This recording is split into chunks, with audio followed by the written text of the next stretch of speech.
Yes.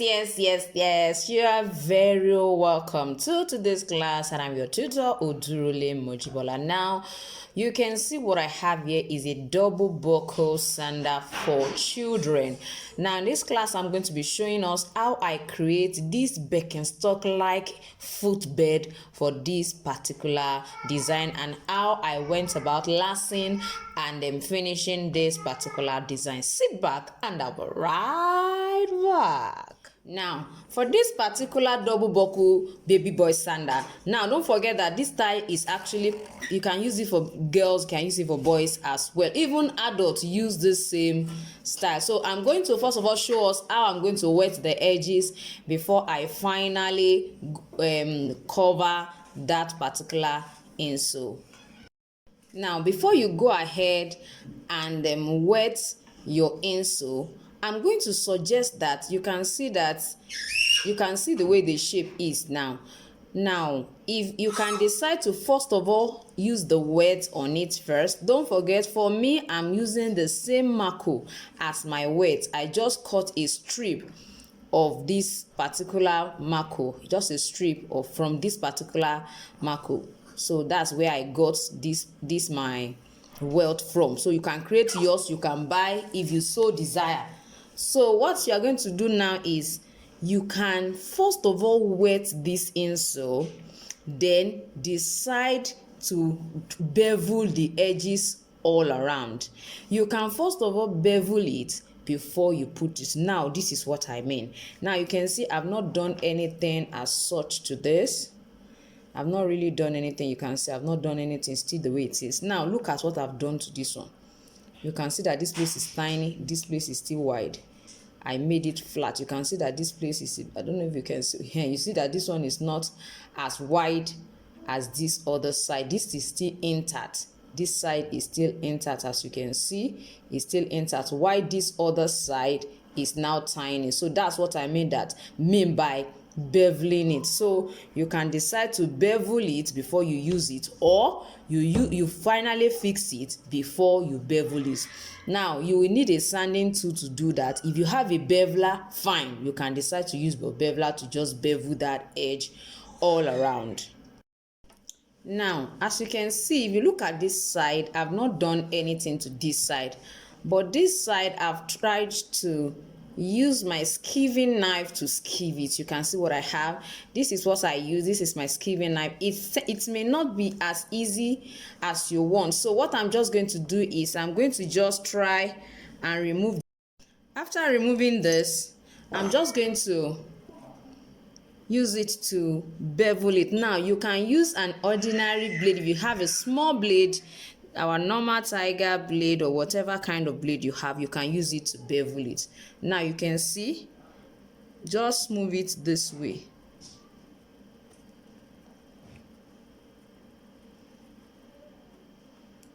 Now let me show us what I have. You can see that this place, the thickness has reduced. It's not the same thing as this. So that's what I mean by beveling. So you can decide to now use this to finish it up. You can use this to finish it up if you have something like this. If you don't have something like this, just use your sandpaper to finish it up. It will come out perfectly well. You don't have anything to be afraid of. Just make sure you try it. You can even try to, it's marco, don't forget. So you can just fold it up like this. Be careful, you know it can damage the marco since it's blade. So we just want to reduce that size so that it will look like it beveled in. Now if I cannot get a Birkenstock sole for children, I normally use this just to make it beautiful. You can see that it's already giving us a shape of a baby's leg. So that is one of those techniques I use to create a form of Birkenstock insole for baby sandal. So don't forget, you can use it for both girls and boys. This particular insole design, even adults uses it, but majorly when I can get Birkenstock size for adults, I don't have to go through this particular process. So I'm just going to finish everything up and show us how it looks like. Now you can see what I have after beveling it. Now one of the reasons why I'm trying to show us the tools, the simple tools that we can use to create this kind of footbed is just for the sake of those who are beginners, one, and those who do not have a sanding machine. So if you don't have a sanding machine, you can make use of that simple techniques to create this kind of footbed. If you have a sanding machine, all you need to do is just welt and then decide to use your sanding machine to bevel it this particular way. So let's go right into covering it with our leather. As you can see what I have here, I just place it right there and draw it out. Then I apply gum on the four sides. So I'm just going to go ahead and place it on it now. But for me, because of the way I bevel the inner part of the footbed, I would prefer to cut it out so that it will be easy for me to fix the leather properly. So I have it this way. I won't press it yet, so I'll come to this side, then begin to form the shape gently.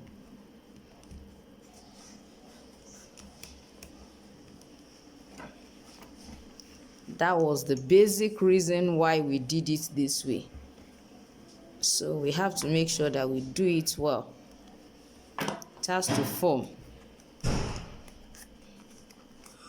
So I just wanted to create that beautiful Birkenstock,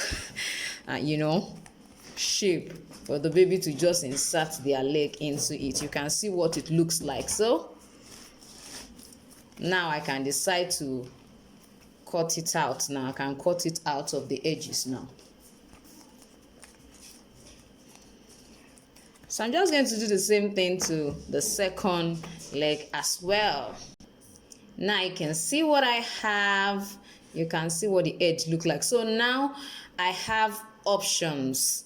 Now the baby I'm making this particular double buckle, sandal for, doesn't have a very wide fit. So I can decide to open this place up and insert my upper. And if I also prefer to pass it by the side, it means I will first of all go and finish all of the edges. After finishing it, I will cut out my sole and make sure that it's the perfect size of this particular sole before I now finally last my hopper. So let me quickly go ahead and show you how my hopper looks like. Yes, now to my upper. Now for this upper, I took my design from one of the templates I have in my ebook. For those of us that already know, I have an ebook that has different pattern templates.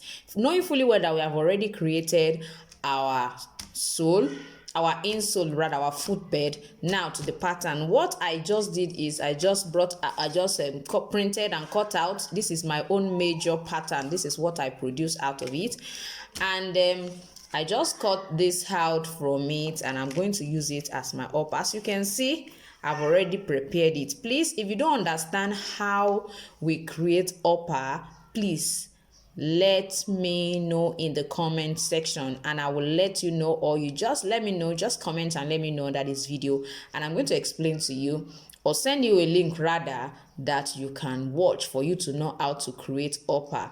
Let's not go over this again. So basically you can see what I have. This is my major leather and this serves as my lining, and I just decided to stitch it. You can see what I have. Now I'm going to quickly fix my buckle. Severally I've taught us how to fix buckle. Every point you need is already inside the pattern. You can see this is already there. You have this particular side too. You can see what I have here. I just placed it on it and then pick the points. That's just all I did. And I'm just going to go ahead now and fix my buckle. I'm going to be using a rivet to hold my buckle down. So that's just the major thing I'll be doing here before I go ahead and fix and last my double buckle sandal. Don't forget we are creating a double buckle sandal for children. This is for children. Don't forget this is also applicable for adults. You can use it for adults, not just children. Adults too wear this kind of a style. Some adults love this kind of style. It's majorly unisex. So As you can see, in case you don't know what rivets are, this is how rivets are. They come in a set of 2. You can see they come in a set of 2.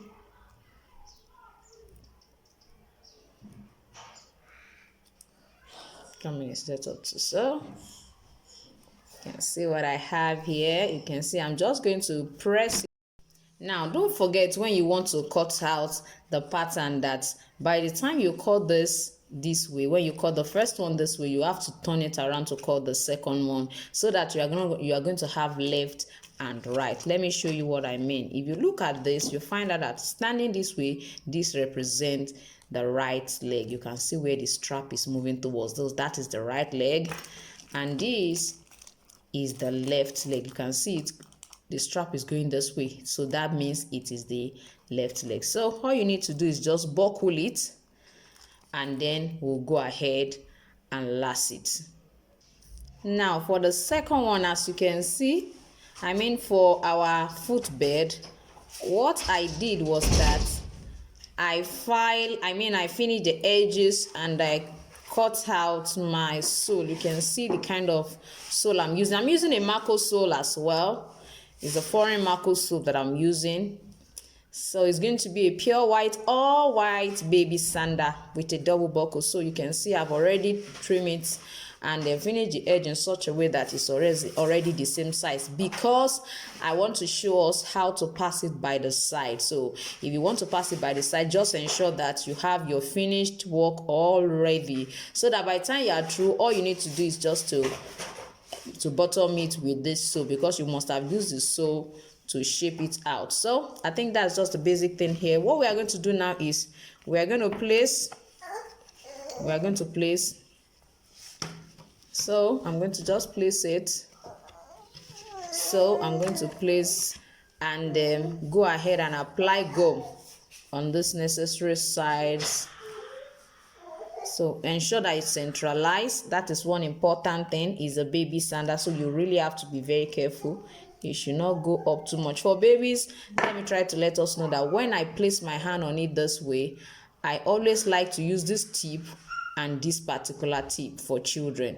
But because this particular one, don't forget that their leg is going to be right in here, so we really have to be very careful when doing this particular one. So I'm just going to go ahead and use here, and at the same time use this particular head. So I'm going to use, I will not use this exact place.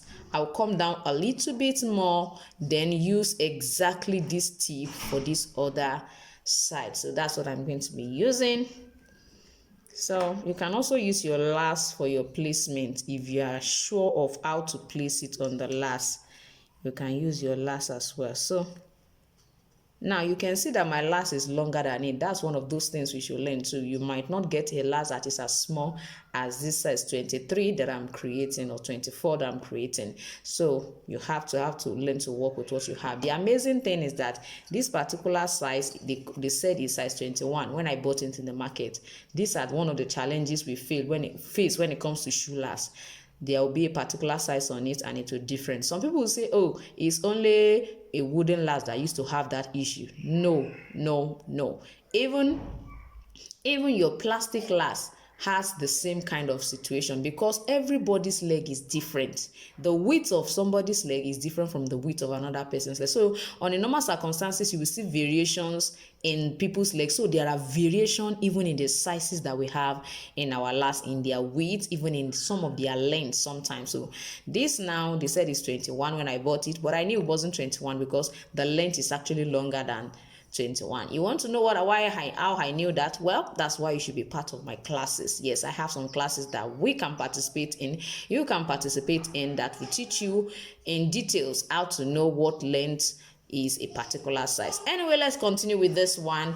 Now I'm going to place it right in here and we are going to lace it.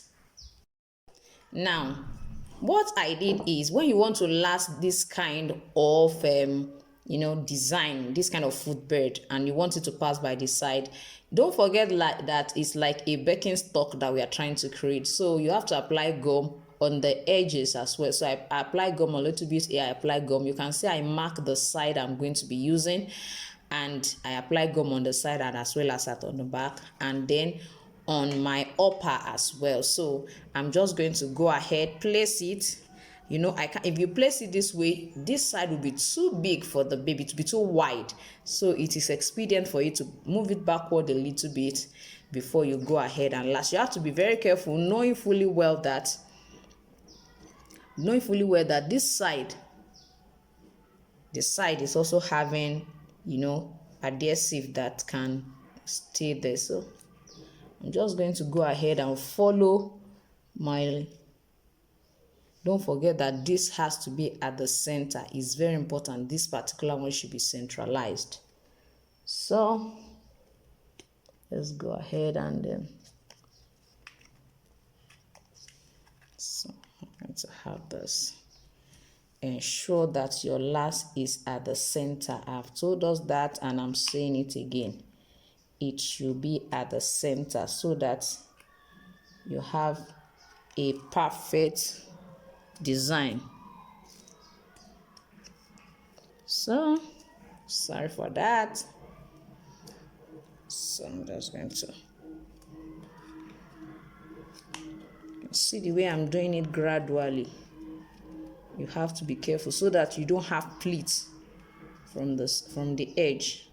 So let's come here.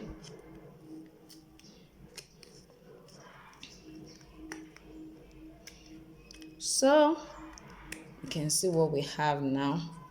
This one that is opening, I'm still going to try to apply gum. That's what it means. I'll apply more gum and bring it down so that it can slip on that side. And I think I did not apply enough gum because I don't want this side to be showing.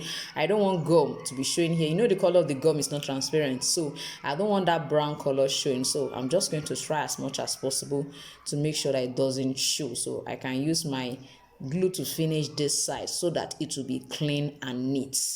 So now you can see what we have. So you know I could not fix the buckle because my lace is a bit longer. As you can see, it's a bit longer than it, so you can see that it will not go around it. So that's what I'm going to be having.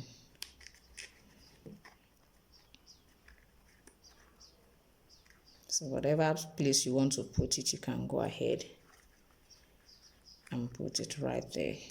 You can see where the strap went. I didn't want it to be disturbing the baby right at the back, so that is why it's there. You can see what I have at the end of the day. This is actually a cute one. And the next thing is just for me to try to trim off all of this and then place my finer.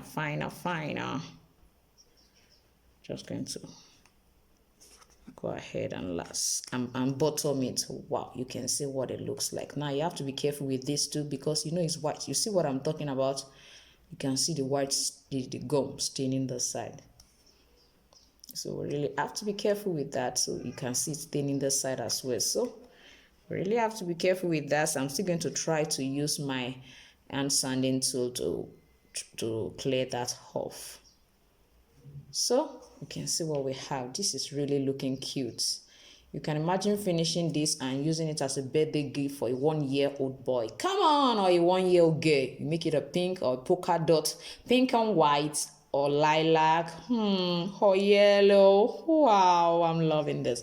All right, let me quickly go ahead and last the second leg and as well as bottom our double buckle unisex sandal. Yes, you can. Yes, it's a unisex sandal. Thank you.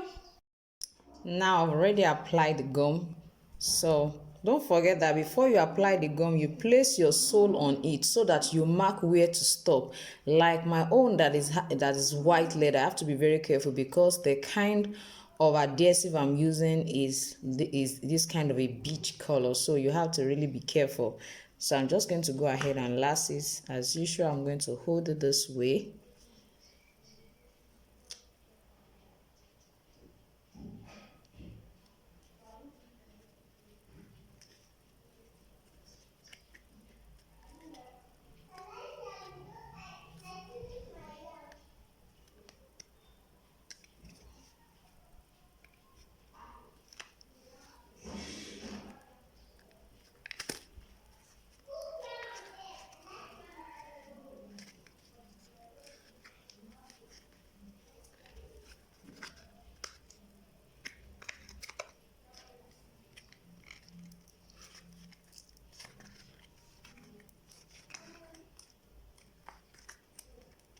So let's see, I told us about this side now, so I'm just going to use my glue to knit it up because it's white.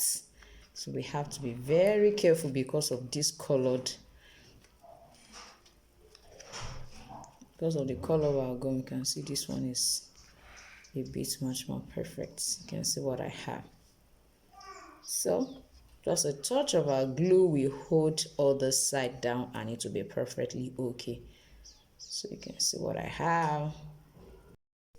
Wow, you can see what our final sandal looks like. You can see how it looks. So make sure you also lay your hands on this. This is quite beautiful. You can imagine it in different colors for children. It's so beautiful.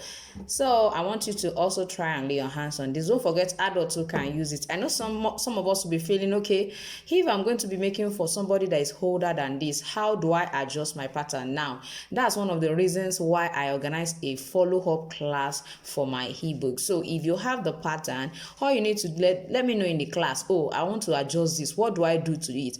And I will explain in details how you can go about it. That's the essence of the class. I really want you to now to create patterns yourself. Don't think all I want to do is just sell an ebook. No, I want you to know how to make it. I want you to begin to produce patterns and be selling it as well. I hope you get what I mean. So let me know in the comment section if you're interested in the ebook, and I will send you the link in which you can use to get yours. So thank you for watching today's tutorial, and I'm gonna see you next time. Bye.